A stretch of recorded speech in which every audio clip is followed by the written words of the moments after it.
The night is still at the crossroads. In the hush of midnight, an old man appears, leaning on a cricket cane and wearing a tattered straw hat, a curl of pipe smoke and a low chuckle that drifts in the breeze. Though frail in form, there is something undeniably powerful and ancient about him. This figure is Papa Legba. In the folklore of voodoo and beyond, he is the gatekeeper of the spirit world, the one who stands between the world of flesh and spirit. His presence is eerie yet comfortable, like the feeling of standing on a threshold, one foot in daylight and one in darkness, awaiting permission to pass.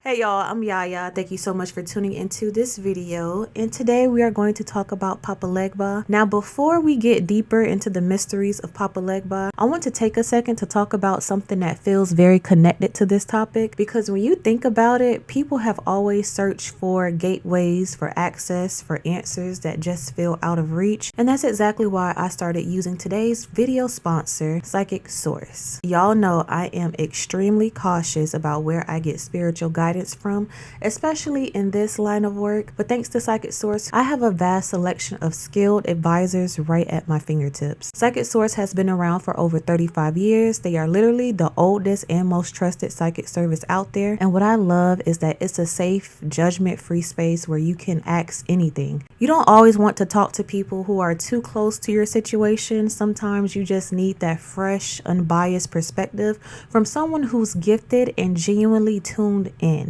And listen, not everybody gets to work for Psychic Source. They only accept about 2% of applicants. These advisors are vetted, gifted, and follow a full code of ethics. And if for any reason you're not satisfied with your reading, they offer a 100% satisfaction guarantee. Now, what made me trust them more? They actually give back. 1% of every purchase goes to a charity of your choice. Personally, when I got my reading done, I asked my advisor to help me navigate some personal crossroads I've been feeling lately.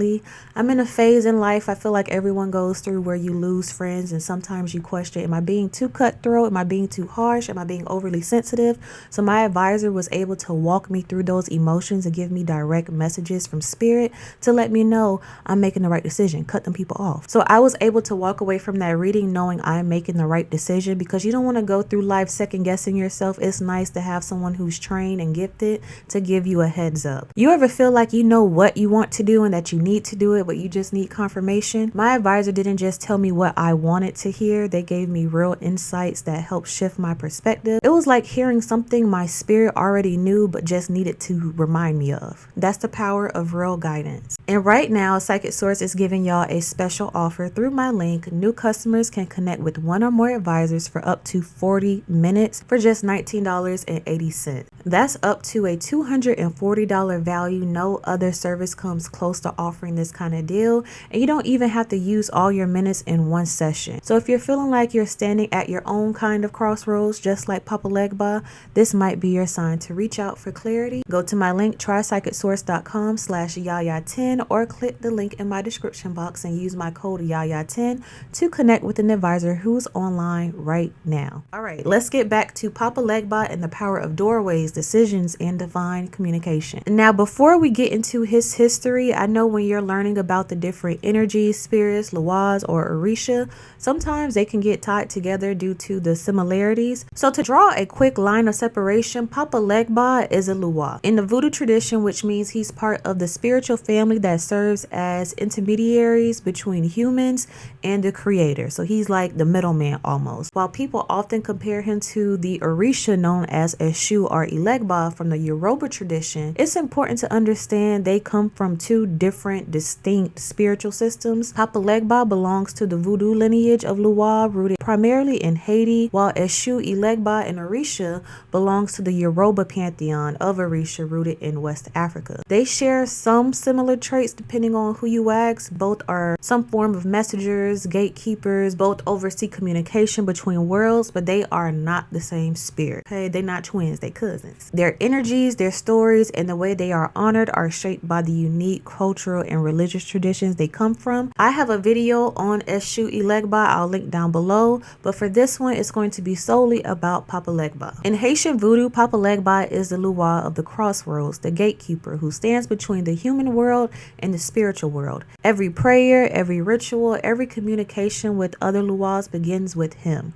Without his permission, nothing can come across the realms. He is the first to be greeted and honored because he holds the key. In voodoo belief, Bon Dieu, the good God, is distance. Bon Dieu, I hope I'm pronouncing that right. Bon Dieu created everything but doesn't directly interact with people. That's where the Lua come in, serving as intermediaries, each with their own domain. But even they can't come through unless Papa Legba opens the gate. So he is the gatekeeper. Nothing goes in or out without him. What makes Legba special isn't just his role, it's his presence. Devotees describe him as a gentle but firm, wise but playful, kind but demanding respect type of being. He's often imagined as an elderly man, stooped over slightly, leaning on a cane. Sometimes he carries a small bag or a little gourd of water, sometimes smoking a pipe, always watching. Think of him like the old elderly nosy neighbor that just sits on his porch and peeps everything. His walk is slow, but he controls access to everything. And there is a deep spiritual truth within his image. He straddles two worlds. His cane isn't just to keep him balanced, it represents the very point where the physical and spiritual connect. One foot in the world, one foot in the next. When most people hear gatekeeper, they picture someone passive, standing by a door, letting people in or out.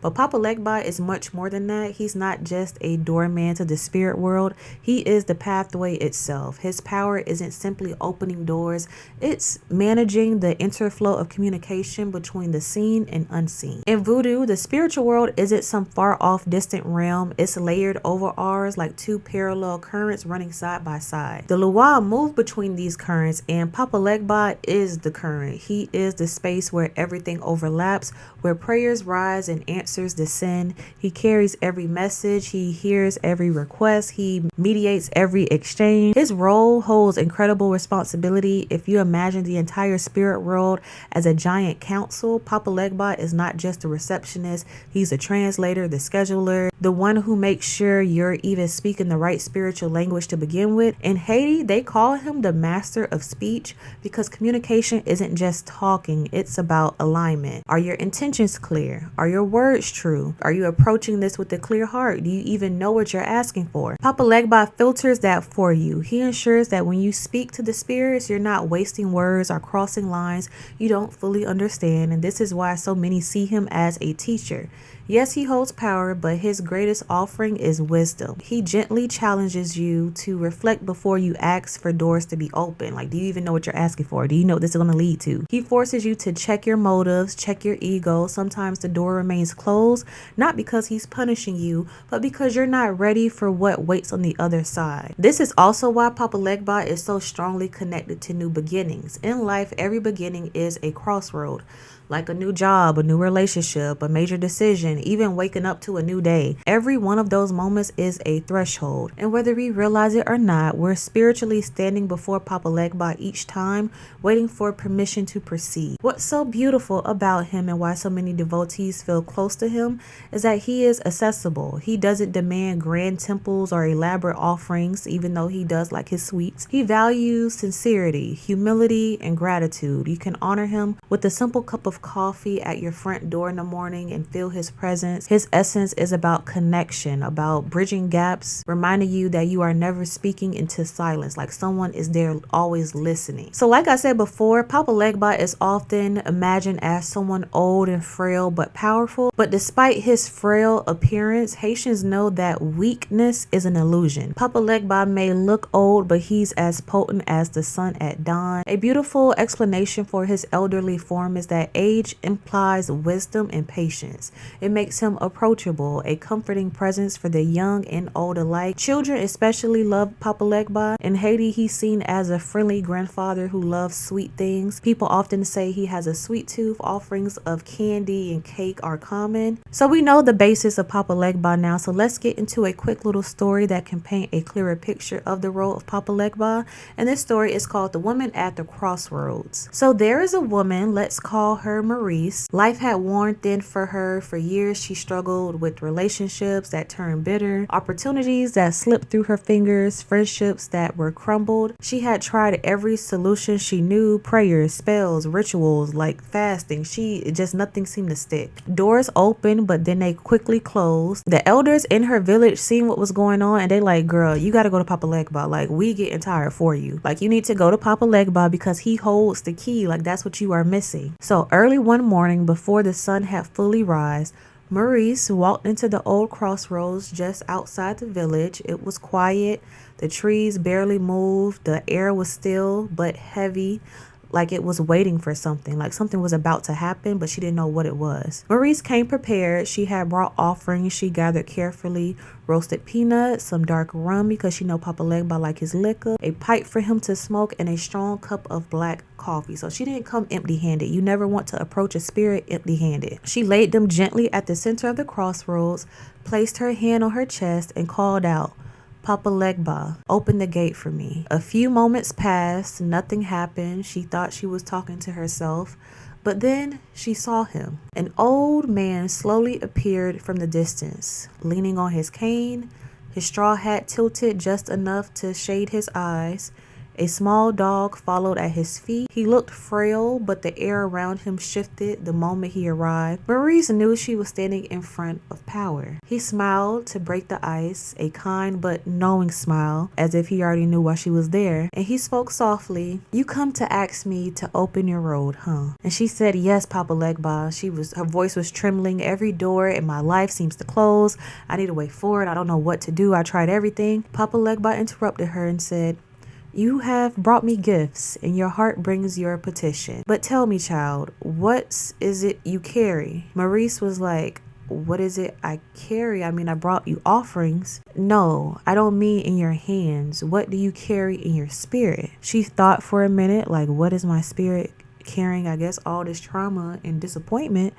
And then Papa Legba continued, many come to me asking for doors to be open, but they bring with them their bitterness, their anger, their blame for others. They believe they are ready for new blessings while dragging the weight of the world and their wounds behind them. And what happens when I open the door? They walk into a new path with old burdens, and the cycle repeats again. Tears began to well up in Marie's eyes because she's like, you know what? I am carrying some trauma. She hadn't realized how tightly she was holding on to things, all the betrayal, all the shame, all the time she felt like life had been unfair to her. It was all sitting heavy inside her. Papa Legba's voice said, child, doors open easily, but not all who walk through them are prepared. If I open your road today, you will simply recreate what you just escaped. Not because the path is cursed, but because you are still carrying what needs to be released. I want you to walk through this gate light and refreshed and able to open your arms to new opportunity, but you can't do that if you're carrying all of this hurt with you. Maurice dropped to her knees at the crossroads. She thought about all her failed relationships, the envy toward others, about how her anger had become her armor, and she began speaking out loud every grievance she ever had. She just began speaking them into the air, into the earth beneath her, into the silence that Papa Legba held sacred for her. And she said, I release it. I release my jealousy. I release my shame. I release my resentment. And once she got done releasing all 11 million things, when she finished, the crossroads felt lighter. The morning sun had fully rise. Papa Legba nodded and he whispered, your hands are open. You can receive now. Your road is open not because I made it so, but because you let go. He raised his cane and gently tapped the ground softly. A soft wind blew across the crossroads as if clearing dust from an old forgotten path. Then, just as quietly as he come, Papa Legba disappeared into the rising morning light, and Marissa stood lighter than she had ever felt before, Her heart didn't feel heavy. She just felt relaxed, and she was able to walk through her new gate. So the moral of this quick story is Papa Legba just doesn't open roads for the sake of opening roads. Like, okay, I got the key, might as well. He opens them when you're ready to walk through them fully. The readiness is not about desperation. It's about release. It's about surrender. It's about acknowledging your fault and releasing what's not your fault. You cannot drag on old baggage through new doors and expect peace when you walk through the door with hurt. Even though Papa Legba is the gatekeeper, his greatest gift is wisdom. He holds us accountable before we walk forward. Papa Legba isn't just some distant spirit that opens doors because we asked him nicely and we had some candy. He is the mirror at every threshold. He forces us to confront what we're bringing with us before we move forward. Most of us don't get stuck because the path is blocked. We get stuck because we're dragging what we should have left behind. Bag lady. Like, we're literally being the bag lady that Erykah Badu was talking about. Every time you stand at a crossroads in your life, whether it's love, business, healing, or spiritual growth, Papa Legba is already there, cane in hand, asking, are you truly ready? I got the key. You sure? I mean, I don't know. It look like some relationship hurt still attached to you, because you don't want to walk through the next gate just expecting that everything is magically going to be fixed for you. You have to walk in prepared. You have to release. That's the key to his wisdom. That's his mercy. And that's why every prayer, every ritual, every conversation with spirit starts with him. Not because he demands power, he likes attention, but because he understands that unprepared blessings can become burdens. So when you hear his name, just don't think of an old man at a gate. Think of the one who protects you from yourself, the one who challenges you to clean before you carry new blessings, clean your house before company comes, the one who reminds you that sometimes the greatest opening isn't the road, it's the release. You can say things like, Papa Legba, open the gate when I am ready to walk it right. When it comes to honoring Papa Legba, it's really about sincerity. You don't need extravagance. He appreciates simple, heartfelt offerings. People will leave him black coffee, dark rum, roasted peanuts, sweet candy, cigars, cakes, and fresh water.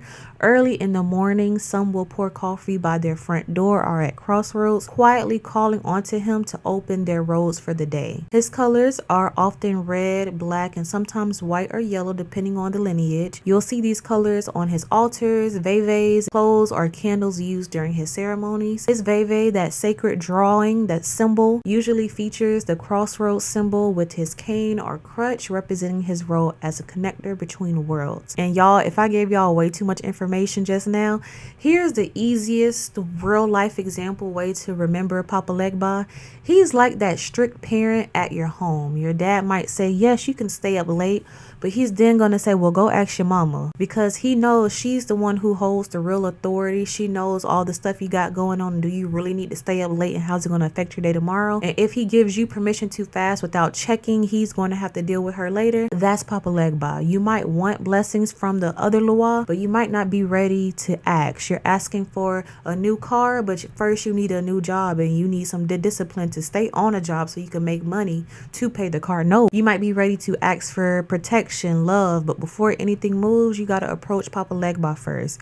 You can't just show up sloppy with the list of demands like, I want this, I want that. And Papa Legba will be like, okay, so what exactly are you ready for though? I know you want it, but are you ready for it? You need to check yourself, come correct, come healed, make sure your intentions are clear, your spirit is aligned, and your heart is ready. You may go to him asking for love, and he may be like, well, are you fully over your ex that wrecked your car and cheated on you? And you want a new man? He's going to be like, I can help you with self-love so you don't go into the next relationship dumping all that trauma on a new person. You can ask your mom to stay up late. She's going to say, did you finish your homework?